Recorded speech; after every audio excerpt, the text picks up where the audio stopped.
Today is one of those days where I'm going a little out of my comfort zone. As you all know, I'm an alcohol marker guy, but I'm going to try and explore the world of watercolor markers to see what they have to offer compared to the alcohol alternative. So let's go ahead and roll that awesome intro.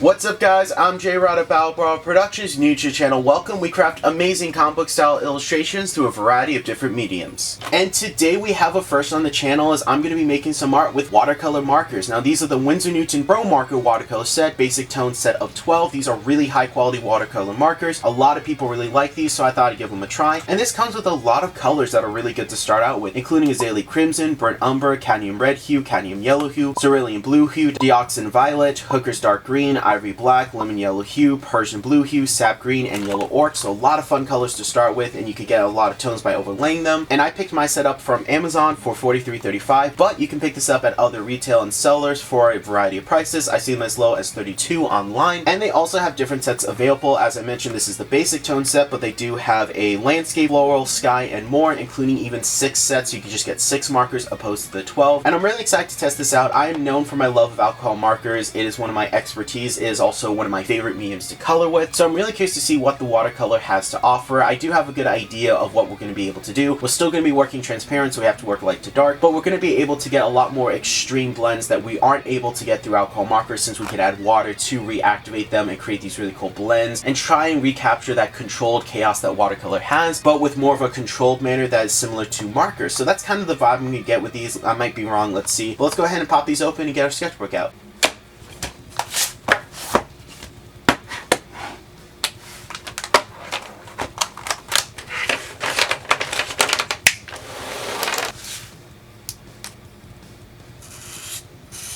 Alrighty, not scratchy, it's going down pretty good. One thing about water-based markers is they don't honestly have the best layering, and it's really easy to get streaks in your artwork. So we got a little bullet tip right here, which is pretty nice. I'm assuming the other end is, oh, it's a brush. I was not expecting that. I was thinking it would be a chisel, but this is a really nice brush, being really juicy. That's something you want to look for in a marker. It has a lot of juice that's really adding a lot of wetness to the page. This is watercolor paper, so we're going to get our brush of water and go ahead and add that. And yeah, we're able to diffuse this super easily. Now I wonder how bad the streaks are going to be. And yeah, they're definitely apparent. You can still see them right in here. Can I blend them? I'm just curious to see. I'm going to assume it's going to be best to add water to this while the markers are fresh and wet on the page. If you come back when they're dry, probably not going to have the best reactivation. But we're able to really push and pull them pretty well. Winsor Newton, they're known for a lot of things, and watercolor is definitely one of them. I think they have a really good high quality watercolor series that I personally use and I'm a really big fan of. While there are definitely some higher quality watercolors out there, I think Winsor Newton hits the perfect combo of price to quality ratio. You're getting a really good paint for a super affordable price range. And this is super easy to use. Like, I really do like how easy this is spreading out. We're still, of course, getting those streaks that I mentioned before. I think part of that is because we're really putting it down on the page on those points. Now I'm curious to see how we can blend these, because we're going to do a little bit of blue. In fact, I'm going to take advantage of this really nice brush tip, because, ooh, that's nice. Now again, you notice that as I'm applying the watercolor with the markers, the blends aren't the smoothest. You can really see streaks super easy, even reactivating it. And as I work the page, I'm noticing a little bit is coming out. This is fluid. I believe this is a 25% cotton, so it's not the best for watercolor, but it's not the worst. So we're just going to apply some of that pretty generously on the page. I also want to get some purple in here too. So let's go ahead and do some purples. Now, one thing I know about watercolor markers is you do not want to wet the page and then apply with the markers, because that can damage the nibs. It can also absorb a lot of the paint and pigment off of the nibs, so you can dry them out super quick. I'm just going to put a couple colors down to see what I'm feeling, which, by the way, these are really, really nice markers. I do like the feel of them. I do have a couple of the alcohol variations, which usually have something similar, except a chisel tip at the end. So same design, just different nibs. And then I'm actually going to put just a little bit of the alcohol down to show you something. So the alcohol is going down, and you could see right here, we're able to really get a clean, clear, very like streak-free blend very easily, and that is just part of the ability of alcohol markers that they have. But what's great about alcohol markers is if we add water, it will not blend. So that's really good if we want a very clean, very specific effect, and that's why markers and watercolor go so well together, not just because they are both semi-transparent mediums, but they also cannot reactivate each other. So we're going to add some water here and just see what we can do. So we're reactivating the blue. Really like this right here and how they're blending, like even with the purple. But notice how we took a little bit longer to go in with our blends. We talked a little bit more and our markers are not reactivating the same way. So that's very interesting. So just as I thought, we're really going to have to go in with the water right away to take advantage of that blending and spreading it out. I'm going to kind of go in and just see if I can reactivate this red that's already dried, and not really having any luck. So I guess if you want to have more of a permanent kind of watercolor look or more of a controlled watercolor look, this would be good. My main critique of watercolor markers, and I've had this opinion for a long time, is that you're taking everything that's unique about watercolors, which is this controlled chaos flow look, and you're removing it. You're making it more convenient, more restrained, more controlled. I feel like you're losing that unique element of watercolor. And even when you start to add water, you know, you have a small window. So while it did spread out pretty good in our first, test with the red, letting it dry a little bit really did affect the movement of the pigment. And then just to show you, this is our alcohol, and you can see we can add water. It's not going to reactivate. So we can even go in and apply, because remember, these are transparent mediums. I'm actually going to dry the page so that we don't damage our markers. We can go in with, let's say, a blue. Let's take our blue marker, and I'm actually going to apply it pretty generously on top right here. And now I'm going to go in with some water and blend that out. So here you can see this is an example of using watercolor and alcohols together and taking advantage of that transparency. Overall, these do feel like really nice markers. I am not complaining at all. I'm pretty happy with the overall quality. I would just say that part of the inherent nature of a watercolor marker is you are losing what makes watercolor really unique. We got a brand new page. Let's go ahead and put some blue. Let's go ahead and put some red down and just kind of blend right away. Let's blend as soon as we can. So let's go ahead and put some blue down. I'm not going to have them touch in the middle. Now I'm going to add the water and see how these do fresh. So I'm going to do as soon as I can. And alright, okay, see that's not too bad. When we're going in really fresh and the markers are still wet, that's when we're getting those good blends like I was saying. I'm also surprised they don't have a colorless blender. Now with alcohol markers, a colorless blender is going to be something where it is just alcohol ink itself that doesn't have any pigments, so you could do really smooth blends. And Tombow, they make some pretty solid watercolor markers. I would say Tombow, in my opinion, is more known for their erasers because they have such a high quality eraser, but a lot of people like their watercolor markers, and they have a colorless blender, which is just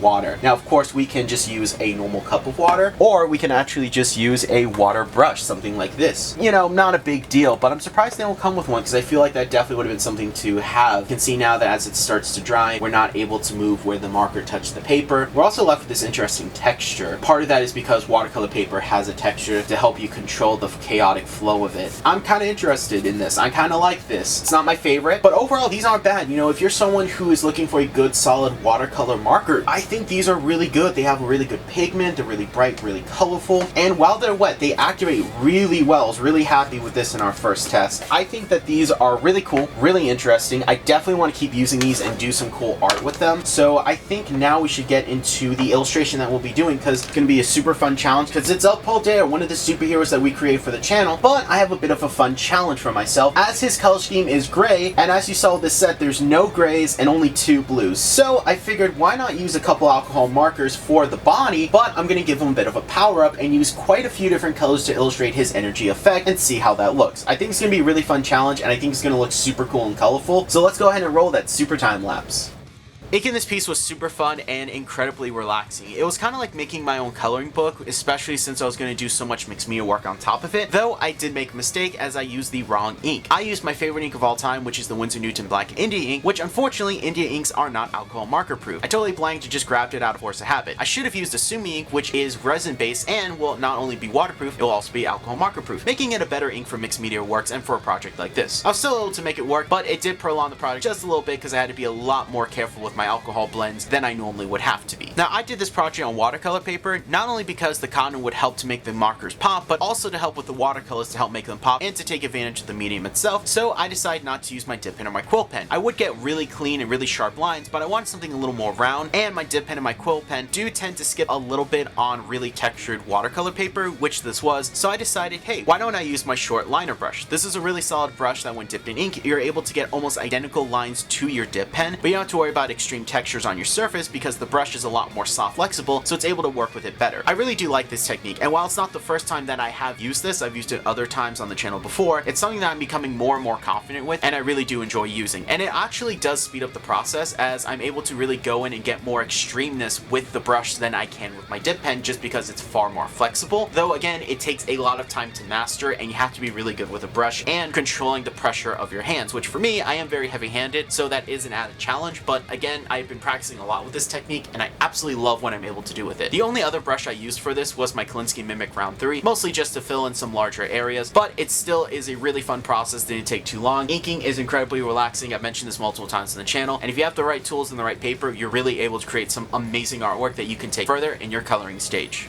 I'm gonna be honest, I was a little nervous when it came to using the Winsor Newton watercolor markers, and that's mainly because I still kinda don't get watercolor markers. And what I mean by that is, it's not gonna give you a clean, cel-shaded, comic book, realistic look that normal alcohol markers are. You're always gonna get streaks, and the second you start to layer them, you're gonna damage the paper, even if you use the right paper. Really working at your blends like you would with alcohol markers can and will damage your page. So there's that. Also, I'm trading the controlled chaotic flow and energy of watercolor for convenience of a marker. Now, I still can get that chaotic look if I have a brush and water and I apply it the minute I put down the marks on the page, and at that point, why don't I just use normal watercolor since I already have a brush and water to make it look like watercolor? You see what I mean? With that said though, these are my personal opinions on watercolor markers and why I'm not a huge fan of them. I still do think the Winsor Newton markers are really good and solid. They performed extremely well, and while it did have a short window to get that controlled chaotic flow and energy that watercolor is known for, I was able to take advantage of that short window and create something that I really like. I did have a lot of fun blending them, I did have a lot of fun putting them down, and I did have a lot of fun using a water brush to just add that controlled look and push and pull them around. It was super enjoyable. Could I do the exact same thing, probably easier and also more affordable with normal watercolors? Absolutely. But with that said though, it was still a lot of fun and I really enjoyed it. I was even able to take advantage of some of the exclusive techniques that watercolor markers have, as when we saw in our testing that after I put a mark down with the marker and then added the water, I did have a little bit left over of where the marker touched the page. So I thought, hey, why not use that in the energy effect? And I really do like how it looks. It was really fun, super nice to do, super easy. I did really enjoy the entire process and they were really nice. Now, I had both Tombow and Faber-Castell at my job. I do work for Blick Art Materials and I've had to demonstrate them to people interested in purchasing the markers. And I have to say, they blended a lot better than those, and they also are a lot more juicy, which is really good because that's something you want to look for in a marker. Something that puts down a lot of ink when you're using it so that it makes blending or just using them in general much easier, and these definitely delivered. I really do like them, I think they're really good. It's just that for me personally, I really don't get watercolor markers. Again, if I want watercolor effects, I use watercolor. If I want a clean marker look, I use alcohol markers. Watercolor markers just don't do enough for me. And even as someone who doesn't get them, I still like them, so I have to say this was overall extremely fun and very enjoyable. But after I got all the watercolors done, I then moved into coloring with normal watercolors and alcohol markers just to show you guys the difference between the two.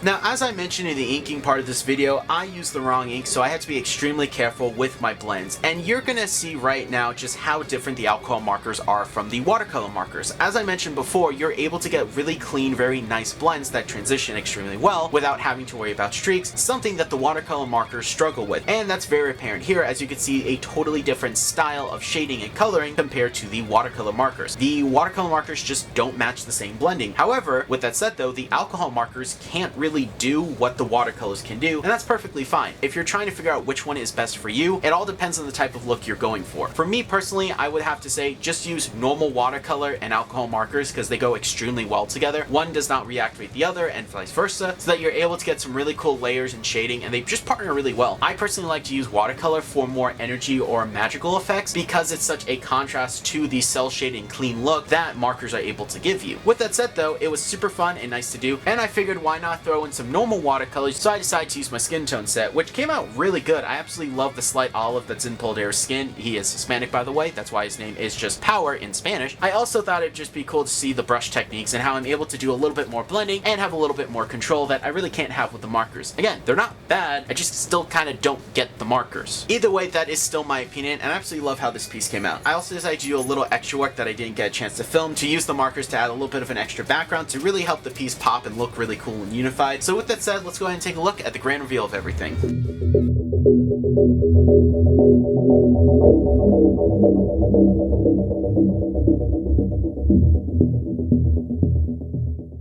And we're done, and guys, I really do like how this came out. It looks really good. I added the orange background, and I think it really makes it pop. It's super cool, and it's very different from what we normally do. And if you guys like this, it is available on my art account for those $1 digital downloads, though this one will not be available for physical posters. We do have some other posters that you could choose from, and it's that first link in the description down below. But putting the piece to the side, let's go ahead and talk about the markers and kind of give you my final thoughts on them. As I mentioned in the time lapse, I just don't get watercolor markers. I really don't. I have been trying to, and I just don't get them. They're not going to give me a clean, nice, smooth transition, beautiful layers, and they're also going to struggle to give me that chaotic flow energy look of watercolor. Sure, I can work really, really hard to get a watercolor look like this, but it's not going to be easy. I'm pretty much using the exact same stuff I would use with normal watercolors, so why don't I just use normal watercolors? Because the window to take advantage of this effect, get these really nice gradient flows and move it and push the pigment around, is small, much smaller than normal watercolors. But with that said though, compared to other watercolor markers that I've used like Tombow and Faber-Castell, these are extremely nice. Now, I've never made a piece of artwork using the Tombow